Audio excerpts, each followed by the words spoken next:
From my point of view, I stopped being a minister 8 months ago, and I don't suffer from relevance deprivation. I don't miss the trappings of office, but there has been something happening that I found quite strange. There haven't been a lot of people wandering around saying to me, "What a great idea," or "very perceptive," or "well said," or "great speech," which I've grown used to in the last 5 years. There'd always been a discordant note, of course, at home, where my boys used to say, "Dad, what would you know?" And my wife would always remind me, "You're not the minister around here, mate."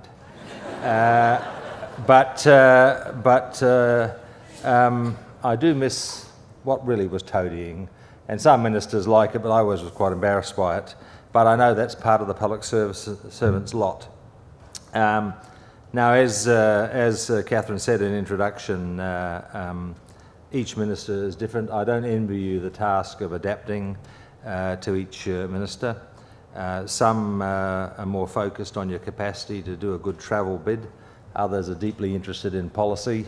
Others are perhaps more political than others in what they want from public servants. I think from my point of view, I was probably best known, for those of you old enough to remember, as a member of the Spanish Inquisition. I like to interrogate my public servants because I found getting public servants into the office and bouncing ideas off them and examining them and testing them was the best way for me to get a feel of the issues. Now, I'm sure other ministers have completely different styles, and I think some officers would dread the submission coming back with "discuss" written in the column, because that was my standard response, and they knew then that they were going to have to come up and run the gauntlet of me trying to get to terms with the issue. But as I say, I know each minister requires different things from people and operates in different ways, and as I say, I don't envy you the task of adapting to that, and particularly when there's a revolving door of minister in the portfolio, which sometimes occurs. Look, as a general proposition, I think Australian public service is first rate. I think our Commonwealth Public Service is in the finest traditions of public service, and we attract talented, hard-working and honest public servants largely. And I think if you look at issues of corruption, etc., very low in Australia, and there's a lot to be proud of about our public sector. But there also are challenges, and obviously the performance is sometimes patchy. So I thought I'd concentrate on a few things that I think ought to be a bit of a focus. Firstly, I think the really emerging issue for us is question of accuracy and timeliness. The reality is the pace of being a minister has increased enormously, and the expectations of your ability to respond quickly have really gone up. I mean, Curtin used to take the train back while Prime Minister to Perth. If we haven't got an answer within 3 hours for a journo now, they write, "The Minister refused to comment," and they often ring you at 5 o'clock in the evening. So the ministers and their officers are under those sorts of pressures that have really ramped up in recent years. And the reality of the media cycle is they're under pressure to create or report more news more quickly.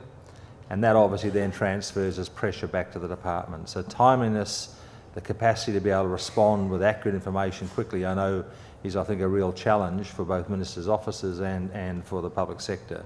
I think that's going to continue to emerge as the issue. My frustrations as a minister were largely based on whether we could get accurate information quickly out of the department. And I think sometimes our systems aren't well set up for that. And so from a minister's point of view, I think that's a classic. Now, clearly the information has to be right. The history of ministers falling or being totally embarrassed by presenting wrong information is a very long and honourable one. And one always enjoys it greatly in opposition at estimates. I remember giving Robert Hill, who was a very competent, hard-working minister, a terrible time over the allegations about Abu Ghraib and torture of prisoners there. And you could see Robert's face sort of getting more downcast as he began to hear new things as his officers were giving evidence. And of course, a lot of the advice given to him proved to be not correct, and it sort of rolled out over months, and he had a very difficult time in that regard. So ministers obviously want accurate information, and so I think the public services capacity to respond to that's very important. I think I just wanted to comment on a few things that I think we can do better. I think we've got to continue work at improving the capability of the public service. I have a real bugbear about the focus always on management and promoting people who are good managers and focusing always on that. I think at the expense sometimes of encouraging specialists, encouraging a broader range of skills, and providing promotional opportunities for people with more specialist skills. I think when I came into a ministry, I found the lack of specialist advice inside my department's research and policy capability to be a real weakness. And I think there were lots of people who were good generalists, but we perhaps weren't encouraging some of those specialist skills. And I think that's partly about how the sort of promotion systems works. It's partly this preoccupation that to be in the public sector of the Commonwealth level, you've got to live in Canberra. Quite frankly, some people don't want to live in Canberra, and I don't think we ought to deny ourselves the skills and the capabilities of those people if they're not prepared to live in Canberra. I had a particular issue in the industrial relations portfolio. Is quite frankly the industrial relations clubs in Melbourne. All the people who knew what they were talking about that we wanted to employ were in Melbourne, but we had this thing that they had to come to Canberra. Well, why? We let the secretaries commute. Why can't we have specialist skills in other states? With modern technology, I mean, Amanda and I used to commute, Amanda from Adelaide and me from Perth, but we couldn't possibly see our way clear to employing someone with a high skill base in Melbourne because it didn't fit into the team or to the structures that we had. I think that's a really limiting factor that I found very, very frustrating. We ought to be able to employ across Australia. We ought to be able to employ specialists. We ought to be able to broaden the range of advice inside the public sector. And for instance, in immigration, I created a role for an economist because we constantly, and I'm not a critic of the central agencies the way many ministers have been, but we didn't have the capacity to argue with them. We didn't have the expertise to actually take them on when they were wrong. And I brought in an economist, and I made sure he didn't manage anybody, that he actually gave specialist, very senior economists with specialist expert advice, rather than being lost in a team managing people and not being able to concentrate on his skill set. And I think if the departments in particular are going to be able to contribute to the policy debate, they've got to have those skills inside the departments. The other thing I'd say, because Catherine touched on it in her poll, is that I think it's really important that we try as much as possible to take middle range or relatively junior staff to briefings of ministers. I always found those that have been to briefings and to engage with the minister and their staff actually produced work that was much more useful for the minister. They sort of got it. The penny dropped about what the office was after. So I was always encouraging the secretaries to bring relatively junior staff up or to engage them with my advisors, because I think we got a better product as a result. And I, quite frankly, used to encourage the senior public servants not to talk all the time, but to actually let the officer who knew what they were talking about talk. Having the secretary try and bull dust artists is not really my way of getting information. You actually wanted the officer who knew their stuff if you wanted to get a deeper understanding. So I think improving our capability, being less driven by the sort of management structures and this thing about always having people who could only succeed in public service if they're managing a team and getting that experience is important. And I think that and being better at the linkages with the not-for-profit sector and academia. I very rarely got submissions which showed any understanding of the work done by academics. and very little of the work done by other public sectors. I mean, generally, there's no such thing as a new idea. Someone's tried this before. I didn't think we were very good at saying, well, we've seen the Canadians and they really buggered this up and we shouldn't try it ourselves. So I didn't get a lot of advice like that. Bit of a tendency to say, yes, Minister, I know you went to the election with that policy. It's a really brilliant idea. We'll have a crack at it. Knowing that 3 other Democratic governments had tried it and it failed. You do want to hear that stuff. You do want to know that before you go down that path. Which I suppose comes to the question of, sort of frank and fearless advice. The other thing I think I would have appreciated more of from the public sector is an honest response to whether you can deliver. Sometimes because we've asked for too much from a department, sometimes because we don't have the capability inside the department to deliver what's been asked, or sometimes that experience elsewhere has shown that it's not best delivered by the public sector. I think that hard-headed appraisal of our capabilities, the department's capabilities, ministers would appreciate more of, and I think there's a tendency for people not to give you that feedback. And I think, I certainly would have appreciated more of that. I'll just say something about fearless and frank advice. I think that is getting increasingly difficult. I think I'm sad to say, but I've become someone who's less keen on FOI legislation and some of the restrictions of that than I was before being a minister. And I haven't changed now that Labor's gone into the opposition. I think it's starting to really, the sort of disclosure regimes, the freedom of information regimes, quite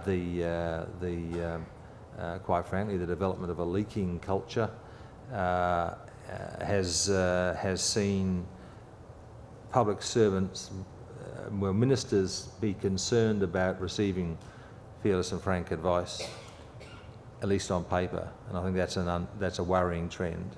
And if you see the red and blue books now, they're basically the annual reports. I mean, everyone knows they're going to be FOI'd, everyone knows they're going to be all in the paper. So now they're the most bland, useless document for a minister you've ever seen. And you read the document, and then the secretary comes in and says, well, really, Minister, actually, there's 3 things that are going to blow up next week, but they're not actually in the red or blue book. So I think there is a real issue for us about how we provide advice. And increasingly, I found myself relying on verbal advice because of the demands. And don't get me wrong, demands of FI and other things. Don't get me wrong, I'm not arguing for secrecy, but if you want options that may be controversial, you've got to be able to have those conversations inside the minister's office, and the minister's got to be able to talk to other ministers about them before they read about them on the front page of the newspaper, because then you can't have a sensible discussion about them. So I think that's an issue we've got to grapple. I suppose the other thing that I just wanted to mention, that I do accept that a lot of the issues here are driven by politicians. I think machinery government changes should be made much harder for governments. This is not a criticism of the current government. I actually think the start they made on that was a better one. I thought my government never did that very well. At one stage I couldn't remember my title. I had to check the letterhead. It was about that long, and it was a different name to the department. But everyone was happy because everyone got a Guernsey. Skills, science, tertiary education, everyone got a Guernsey. But we had to get, we were thinking about going to A3 rather than A4 to fit it on. But the disruption caused by some of the machinery government changes is enormous. You all spend 6 months worrying about your jobs or organising for the computer systems to be changed, or moving offices, etc., and the loss of productivity and the disruption's enormous. And I think we ought to make it harder for politicians to make machinery government changes. And I think, I operated in one stage where we had 5 ministers in the portfolio. It's just impossible for the department. I understand we made very silly decisions in that regard. I think the other thing we can do better is I think we can train ministerial advisors much better to understand the restrictions on the public sector, what they can and can't do, what officers are allowed to do and not allowed to do. I think better understanding about ministerial advisors about about their relationship with departments would be really important. I think a number of them don't do well at that, and often it's just because they don't know. But the other thing I'll finish on this, sorry it's a bit disjointed, but the other thing I think we could really do much better is develop our talent inside the public sector. I don't think we're good at allowing people to grow at the lower levels of the public sector or to do meaningful work which stimulates them, and I think we lose a lot of them. Over the years I had a reasonable number of people come in from the departments to work for me, many of them at EL1, EL2 level. I don't know what that means anymore. I'm the old class 1 to 8 person. I haven't learnt the new metrics. But relatively junior officers who had tremendous capabilities, did work at a much higher level in the ministerial office, were prepared to work really hard, etc., and were then really frustrated when they had to go back to the department where they didn't have enough work and weren't challenged. Now, I accept a ministerial office is a different environment, but I think sometimes the systems don't allow us to get the best out of the talent we've got available to us because of the reporting mechanisms and the systems in place, and I certainly would like to see us do better out of using the talent that we do have available, because as I say, I think we tend to rely too much on too few at the top and don't utilise enough the skills of the rest of the sector. But anyway, from my broad point of view, I think the public service in Australia does it pretty well. As always, we have to change and adapt and do better. And in terms of the relationships with ministers, I accept 90% of the blame is ours. Thank you.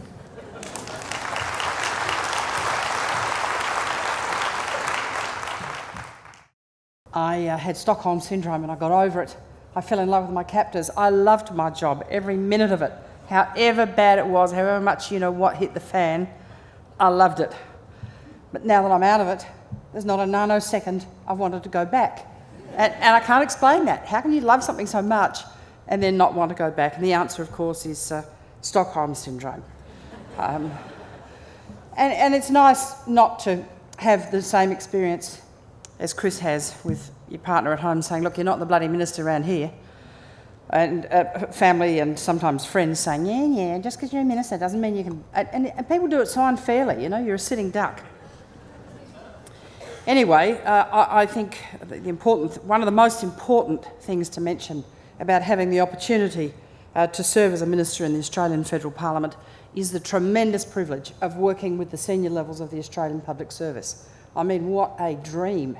Here are bright and talented people who know a truckload, and you get to work with them simply because you got elected and simply because your leader decided you could have this particular portfolio. And look, I hesitate to mention a couple because by and large, everyone I worked with was really good. There are always exceptions, you never forget them, but it seemed churlish to mention them. But some of you may remember, I don't know, there's a guy called Lionel Woodward that Chris Schott, the then Customs Minister, Labor Minister appointed. He was in charge of Customs. He was a fabulous guy to work with. Mick Palmer, who was the Federal Police Commissioner, who I don't only believe, I know took the Federal Police to being a much better and bigger international organisation. Sue Varden, who I know is here today, who took over Centrelink when two female ministers had the brains to put social security and the employment aspects together. And Andrew Metcalfe, who was, for most of my time as immigration, the Secretary of Immigration. I'll just mention these, there'll be others, but people who you get to know, who you trust, whose word you would absolutely believe, and who have one magical quality: they get it bloody done. And if there's a problem, they let you know about it in advance and work out how to handle it. I think that's the exemplar of a good way to do it. Government, of course, gets the opportunity under the democratic system, that's how it works, to say we've decided we want to go from A to B, or to C or D or wherever. And you poor so-and-sos have to help us get there, even if you know that's not a good place to go. Sometimes, as Chris said, it's a good thing to say, look, it's great policy. I know other people who think that. loonies, here are a few things you might like to know before you step right in. So it's a sense of us, if you look at the political sense, saying we want to go there, and you guys mapping out the alternative routes to get there and the alternative forms of transport that you might use, and then working together to get there. Can I say one of the reasons I mentioned working with the senior levels of the public service is, however much money you've got, there is a point at which more money won't make you happier. That might be a different level for everybody, but there is a point at which it won't. And what will make you happier in your job, one of the key factors there is the quality of the people you get to work with. And so for every minister to have that opportunity to work with some of the best and brightest minds on public policy in Australia is indeed a real privilege. Now, why do I say work with the senior levels as if the juniors don't matter? Well, no, actually I share some of Chris's views here. Some of the seniors don't want you to get to know the people under them. I found that when briefs would come up and, have at the bottom, I think it's prepared by or contact officer or something, I'd ring the person who prepared it. And often they were quite shocked. Oh, you could see them stunned, knowing what to, because I want to know about this graph. Where did you get this? How did you put this together? What are the other figures in the further years this way or that way? And often you'd find you'd think anyway, that they'd invented some excuse to get off the phone, like, do you mind, I'm just in a meeting, I'll ring you back in a couple of minutes. And you think, yeah, go and get your papers, try and work it out. But then we realised what they were doing is going to tell the person above them. Because if they took a call from the minister and the person above didn't know, they might be in trouble. So then the person above would ring. And sometimes they were really dumb. Because they didn't know anything about the graph anyway. But more to the point, they'd try and pretend it was just an occasional call. Oh, hello, is there anything I can do for you? So we just decided it was a stupid game ministers play. I mean, you have a lot of fun in these jobs sometimes, so you've got to have a bit. So we'd say, no thanks, everything's fine. And you can say, shit, let me just say that. Nothing you want to know about such and such? Nothing I haven't already set in train. Right. What have you said in train? Well, I've spoken to somebody in the department about getting blah blah, because they know all this. They just don't want to say, I'm ringing you because I don't want you talking to people under me without me knowing. I share Chris's view about, well, put it this way, in your life, if you've ever been given a helping hand, consider how you ought to do that for the people below you. If you've been the beneficiary, don't be a so-and-so and not do the same for people under you. The young people will lift you up to greater heights. The better the people are under you, the more you let the light shine on them, the better you look. It's a selfish reason for doing it, but it works. In answer to the short answer to the question, how good are you at policy responses? My answer is exactly the same as Chris's. Generally, you are exemplars. You're just fantastic at it. It's tremendous. I mean, governments like to say, well, public service is there to serve the government of the day. Well, that's right. I don't often hear the next sentence, and we couldn't do anything without them. It's sort of, you are there to serve the government of the day, but it is a partnership. We just can't do it without you. You have all the access to knowledge, institutional memory, experts in policy design for choices to make. You can really open up the world, especially to new ministers, with the opportunities that are there for different policy design. And probably one of the best experiences I had was a very early one. People rang me when I was in Deacher and said, you want to get rid of this bloke? He's a Labor bastard. I thought, well, that's a bit funny. We thought that you shouldn't pick on people because of their politics. We always complain if Labor picks on a Liberal person. So I thought, we'll just give this a run and see how we go. And thank God I had the sense to do that. Thank God, because this guy was a genius. I think you call them decision trees. See, don't forget, I've been put in this portfolio. I might be being unkind to Mr Howard saying this, but I think it's because they knew they had lots of savings to find and didn't care if it killed me. So, don't put a good mate there, that person might get killed. I hadn't had a background in that portfolio either. And this guy's a genius. He came up and said, look, there are 4 ways you can find this type of money. Here they are, I just want to talk to you for about half an hour, just get your head around these 4 choices. Come back tomorrow and you can tell me if any of those are no-goes. So we went through them, I can't remember exactly, but a couple of them said, well, they definitely won't do, we're not doing those. Let's just focus on these. Come back tomorrow with some more choices under each of the remaining choices. And you could see by digging down a bit that another one would get peeled off and couldn't go. Now, this guy's a card-carrying member of the Labor Party. He used to joke with me about sitting down on a 3-way conversation with Beazley and Keating arguing about something, I don't know. And he gave, well, that was probably my first introduction to top-class advice. And I think that's how it needs to be offered. So, what can you do better? No point in me coming along today and highlighting the things where they went wrong because of the public service. Ministers tend to remember them, you know, they're sort of little bit of grudge bits in your heart that you're not meant to have, but you're just a lying so-and-so if you don't admit that you do remember them, because they're very painful experiences. But I think because the vast majority, we're talking up in the 90-something%, are just fabulous public servants, then the best I can do is tell you how I think you could improve. One is to understand that the appropriation a department gets is not equivalent to a business's gross sales. I had a secretary make this mistake to me one day. They were sitting next to a business person who said, discussion, what do you do? I'm going to run this company, turnover of such and such. And the secretary said, I run a business with a turnover of that much. And my heart sank. I thought, no, you don't. You don't compete for those dollars out in the fickle market that likes Hungry Jacks one day and McDonald's the next. Your appropriation is not gross sales. But you have a complicated life because you're expected to run a department like a business in terms of management and your costs. And I think one of the best things that public servants could do, especially in service delivery areas, but across all areas, and anything you do, is say to yourself, would this pass the private sector test? Because what you'll be doing if you ask yourself that question is adding.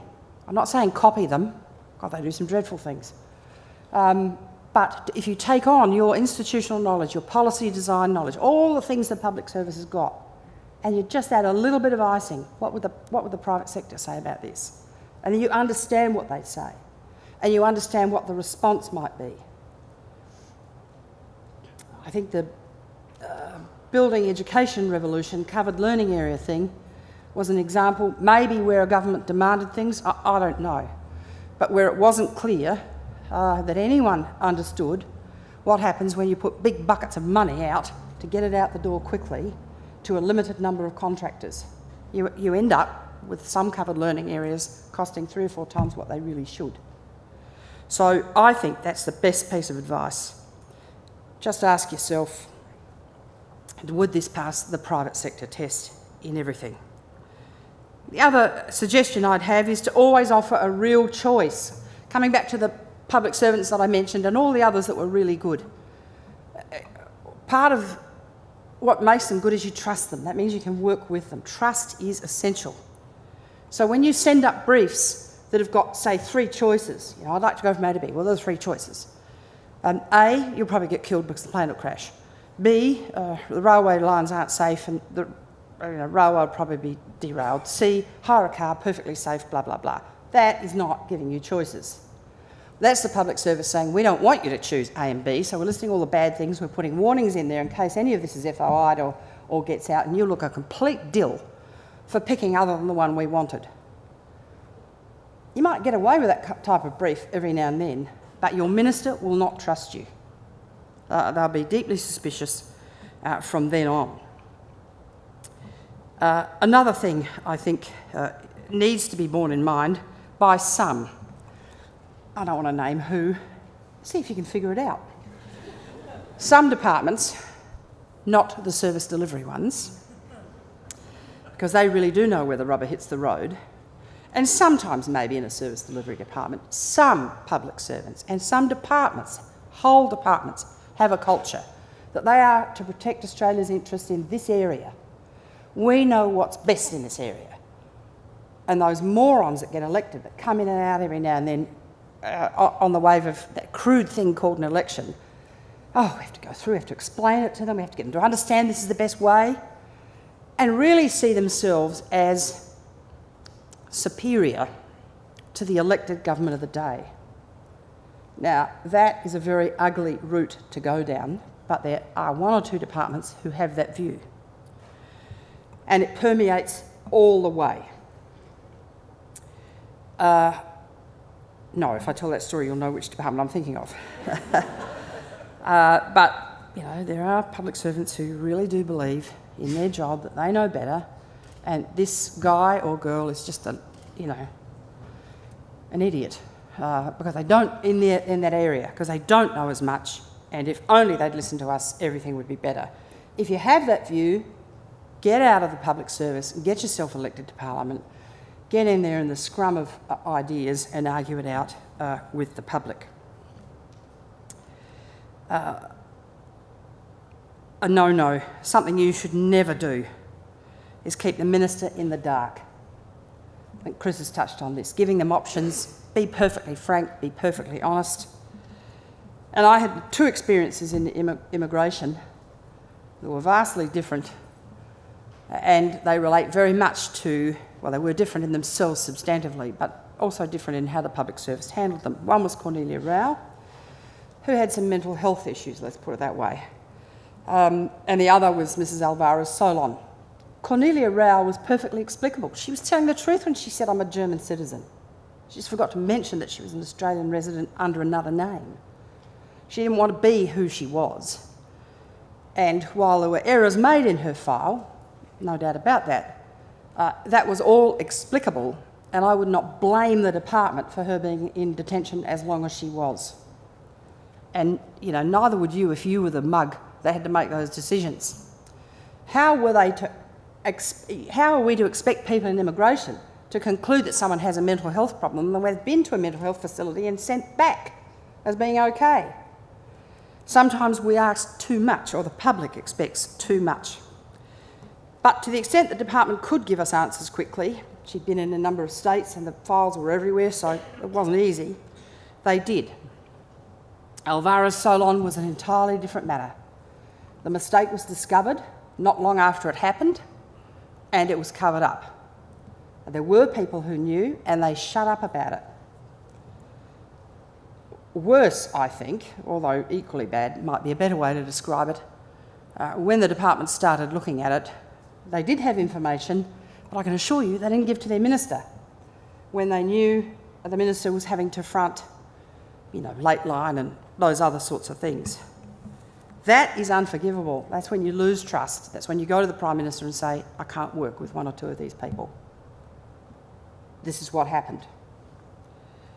So the rule of the day is, if you expect us to trust you, and you should because you're sitting on this mine of information, then you've got to trust us as well. I've covered the point about looking at the government's agenda, not yours, but I'll give you a different example than one I was thinking of earlier. When I was in Rome, I thought it'd be a great idea if we had a story on Penny Wong in one of the magazines, sort of a cross between the Fin Review and Australian magazine, like the Wish magazine or something. Not a girly job.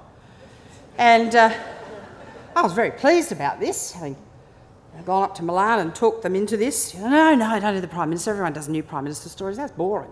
You know, this person exemplifies Australia. She's a Chinese Malaysian, grown up into taking this job, very important job environment, blah, blah, blah. Literally had someone come and say to me, don't you think you should have checked with Images of Australia before you offered her that interview? I said, what? Images of Australia? You know, it's a branch in DFAT. And they're sort of in charge of our image overseas and what interviews people do. I said, well, you know, when I went to school, I was told that we sort of elect the government, they're the government, and they decide what they want to do, and she's a cabinet minister, and I think she'd go spare if she thought that any department thought they should have a veto over whether she's offered an interview. I mean, give me a break. Never, you already know, when you send up those Friday briefs and you want a decision Monday, you're cactus. You're never going to be trusted again. My favourite question was, or two, how long have you been working on this? When did this file first originate? Well, months ago. And what happens if I don't do it Monday? No one really wants to answer that. Let me finish by coming to Frank and Fearless. I don't think we get it either, I agree. But part of the reason we don't get it is we get it at the top. The department, a pyramid, decides what is the best advice to give the government. And if you're somewhere underneath and you have a different view, it won't get through. Now, this isn't easy to manage because ministers don't want 60 public servants with different advice all ringing up saying, I don't agree with that. You can't have that. That's Rafferty's rules. But there are departments who are so pyramidal in their operation and so serving the top of the department rather than the government. Departments where you need not just a mentor but a patron to get on, that anyone will say what the person above them wants.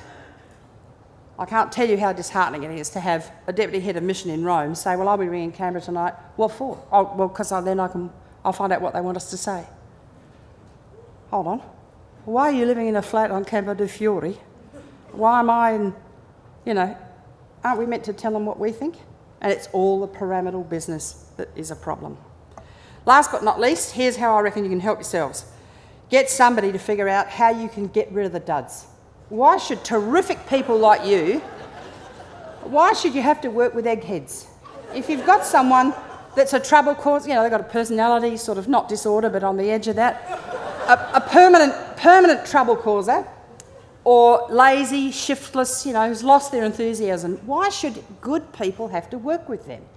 I think we have to find out a way to clear those people out and let the best of the public service really shine. And I conclude by saying, and one way to do that is give the young people a chance. They will really lift you up. Thanks.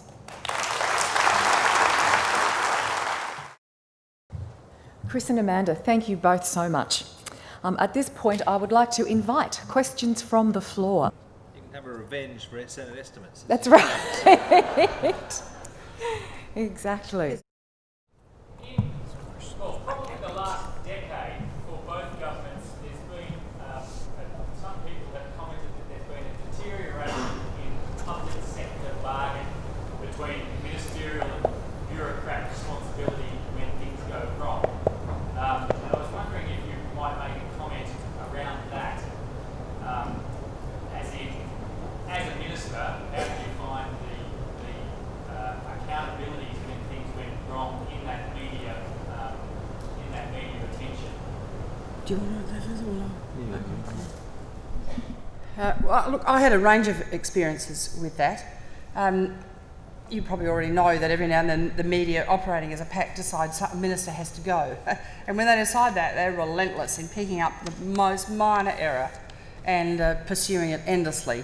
So what Chris said about needing the right information and needing it quickly to respond to that is very important. Now look, as to where the responsibility lies, I think the old idea of any mistake in a department, you lose your minister, is crazy. I think the minister's job is to fix things up, try and do that. We're working with the department to do that. In immigration, for example, once we had Cornelia, we had an inquiry. We thought that would never happen again. Then when we found Alvaro Solon, the penny dropped. This could be a lot bigger than that.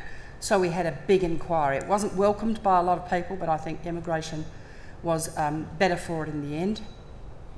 And we cleaned it up. No minister wants to be the sitting duck saying, oh, I didn't think it happened once, didn't think it happened twice, or just sit here and wait till the next one comes out. You've got to clean it up. I've already canvassed how I think the department handled those two things differently.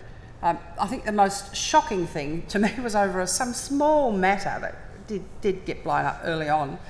And a particular public servant came to me and said, look, I'd like to accept responsibility for what happened. I saw how it was a bit tense actually, because I'd been beaten up in the paper about this. How are you going to do that? I'm telling you now, I accept responsibility. Oh, joke. It's just a joke. So I do think departments have to work out a way. Centrelink does it through a guy called Hank Yongan. He is a spokesperson for the department and can handle lots of things. And I do think there are points at which the department can, through a spokesperson, explain what's happened. And then that allows the media to see whether the minister is responsible or not. Where you are responsible, you've got to wear it. But the media being a bit outdated in their understanding of how ministerial responsibility has developed will try and ping you, even if something happened, you know, like 2 or 3 ministers ago. You're the bunny sitting in the seat. But the best thing you can do is take Chris's advice and in helping the minister respond to that, and that's do it quickly and fully openly, telling them everything you know and getting it right. Because a wrong answer to a query, it's often not what went wrong that takes a minister out. It's a wrong answer to what went wrong that does it. Yeah, just 2 points in response. I think the last point of Amanda is dead right. It's never the cock up that gets you, it's the cover up. But I used to preach that to every senator or Senate leader, and it was ignored largely by most of them. But if you say I buggered it up, it usually goes away. People accept that. If you try and cover it up, then you've got a major problem. But the other, very few people try and cover up per se. But that's why it's important that we have the right information, because quite frankly, if the minister gives the wrong information, the assumption is it's a cover-up, whereas always you can generally rely on the fact that it's a cock-up rather than a cover-up. So I think that is important. I think to your question, though, I think I regard it as the most important relationship in being a minister was between my chief of staff and the departmental secretary. That is absolutely vital relationship to making it work. And I know my chief of staff spent a lot of time making sure that they and the secretary were, knew what each other was doing, were able to manage it. And I think because the ministerial office does do more than it used to, they are involved more broadly than perhaps they were a couple of decades ago. So having that very strong linkages is really important. The question of who to blame is another issue, but if you don't have that working well, then the whole thing breaks down. We have some fantastic questions that have actually been typed in from the floor as well, so I'll pick up a couple of those. There are 2 that have come in that are related, so I'll posit them both. And they're related to the 24/7 news cycle. So the 2 separate questions are, why do we have to respond to the media when they want? And what do you think the government can do to reduce the pressure of a 24/7 news cycle? Would either of you like to play with that? Well, you're the media star, so you I am the presenter of Counterpoint, but as I say to the ABC and they get a bit upset, there's only 4 dogs and 2 cats listening, you know. Radio National doesn't have a big audience, but it has a very diverse one. Look, I think you're seeing the current government try to change that. And there's a lot of pushback from the media about this, saying, when the government says, no, we're not going to give you this information 24/7, you can have it, but not 24/7. There are arguments about how well that's being managed, but I don't think there's any argument that change shouldn't happen. I don't know whether the media realise that when they ask a question and then they come back and ask a minor variation of it, that it goes to a department, and then there are people rabbiting around who, if it had been handled in a more considered way, wouldn't have to rabbit around twice to get, another version of that answer. So I think governments can control that by, in various ways, by trying not to feed the 24/7 cycle. On the other hand, one of the ways the coppers got more money was when I said to them, look, the reason pardon me eating while I'm talking, it's disgusting, isn't it? I'm eating a minty, I'm sorry. I said, no one bloody knows what you do. When you go and say you want more money, and the Prime Minister says, well, what do? You've got to fill their minds, the black whiteboard, with federal police stuff. So we got to the point that we would let the Prime Minister's office know if him actually, not his whole office, especially not the media person, that we expected a big drug bust in the next week. They have to build a tremendous level of trust between the federal police and you to be able to do that. And then we had it psyched up. We'd let him know, someone would let him know, 6 o'clock in the morning, it happened last night. We'd be on the radio at 6, this is not 24/7, this is every minute of the day. And if you're on there by 6 in the morning, you've got a press release prepared and done, you get 6, 6:30, 7, 7:30, 8, 8:39, and then it goes to more hourly news services. Then you can wheel in the guys in uniforms at lunchtime and carry it on till the night time. By then you've got some further information. You've got a whole day cycle filled up with the coppers. And honestly, you can have a look at it, their money just went up. So I don't think we should give in and dance to the media's tune. We should try and make them dance to our tune. I mean by that ours, us, the politicians with you together. Yeah, lovely, thank you. Just one point, I think I blame John Howard because he made himself too available. He did fantastic in the sense he did talkback radio day after day in every state, and it changed the culture to the point, or helped change the culture where people expect the Prime Minister and every minister to be able to answer every question instantaneously. And the reality is you can't do that. You can't give informed responses on the run all the time. And if you look at our politicians in this country, we are more accessible to the media and scrutiny than any other democracy I've come across. I think Barack Obama does a press conference about once a month. British politicians rarely do talkback radio. We have senior ministers on talkback radio, 3 or 4 of them a day. And there's a good side of that about accessibility, etc. But I think the downside is that it's helped dumb down politics, and it's had a focus that's helped drive the sort of 24-hour news cycle. I mean, people, you get asked to respond to what some backbencher said at the doors in the morning, and you don't even know who they are, and why the bloody hell should you, Like if one of them said something stupid, well, that's up to them to explain, But it just feeds and feeds and feeds. I don't know what the answer is. It's a good question, but I think it actually has helped dumb down the process as well, which is the other side of it. But moving to 24-hour news TV, for instance, I think has had a huge impact. And I know when I went to India to explain when we had the student issues in Australia, violence against Indian students, they've got about 50 24-hour news channels. So they all compete to be more outrageous. So, I got questions like, why are you killing Indians, Minister? Oh, seriously, and because they were competing in this market now. So there are issues with the media that are very hard to manage, but I think I don't agree with what's happening in terms of the border security stuff, but I think the Prime Minister's attempt to sort of not feed all the time the media machine is not a bad idea. One of the explanations for Howard doing that, and I used to do some media that, like Good News Week, you think, God, why'd you do that? Because it's very risky doing that sort of thing with that. What's another woman who's very risky to go on with? Oh, anyway, it doesn't matter. Elle McFeast, that's right. And someone said to me, why the hell do you do that? I said, look, if I just rely on what the press gallery say about me, I'm going to be a demon. I have to take every opportunity I can to let normal Australians see a real person. And that's why Howard did it, because he knew the press gallery hated him, so he just went to talkback radio and spoke to real people that way. So that might be a problem that has a causal link in the press gallery in Canberra.